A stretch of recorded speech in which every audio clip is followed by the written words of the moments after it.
ശരിക്കും അത് ഭയങ്കര ഒരു സ്റ്റോറി, ഒരു ക്യൂരിയോസിറ്റി എന്ന് പറയുന്ന ഒരു സ്റ്റോറിയാണ്. അത് ചെറിയ രീതിക്കൊന്ന് അത് ഞങ്ങളൊക്കെ സ്കൂളിൽ പഠിക്കുന്ന കാലത്ത് നമ്മൾ പേരാമ്പ്ര ടൗണിൽ കാണാറുള്ള ഒരു പ്രത്യേക ഒരു ലേഡിയായിരുന്നു അവർ. മുഖം നിറച്ചും പൗഡറൊക്കെ ഇട്ട്, അതേപോലെ ഒരു കുടയും ചൂടി, കയ്യിലെപ്പോഴും ഇന്ത്യൻ എക്സ്പ്രസിൻ്റെ ഒരു പത്രവും പിടിച്ച്, അവർ പട്ട് സാരി ഉടുത്ത് ധാരാളം ആഭരണങ്ങളൊക്കെ ധരിച്ച് ഒരു മെല്ലിച്ചൊരു സ്ത്രീ നടന്നു പോകുന്നതാണ്. ഇത് ഞങ്ങൾ ഭയങ്കര ആകാംക്ഷയായിരുന്നു. പക്ഷേ ഞാൻ പഠിച്ച ജി പി സ്കൂളിൻ്റെ അടുത്താണ് അവരുടെ വീട്. പിന്നീടാണ് അവർ മരിച്ച പേരൊക്കെ നമ്മൾ അറിയുന്നത്, വർഷങ്ങൾക്ക് ശേഷം.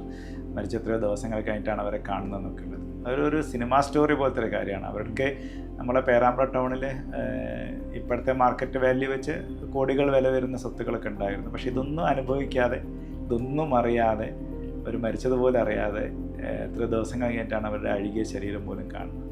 അപ്പം അതൊരു നമ്മളെന്താ പറയുക, അതൊരു ഭയങ്കര ഇതായിട്ട് ഇങ്ങനെ മനസ്സിലുണ്ടായിരുന്നു. അവരുടെ ഫോട്ടോഗ്രാഫ്സൊക്കെ കുറേ അന്വേഷിച്ചു, പക്ഷേ എവിടെയും കിട്ടിയില്ല.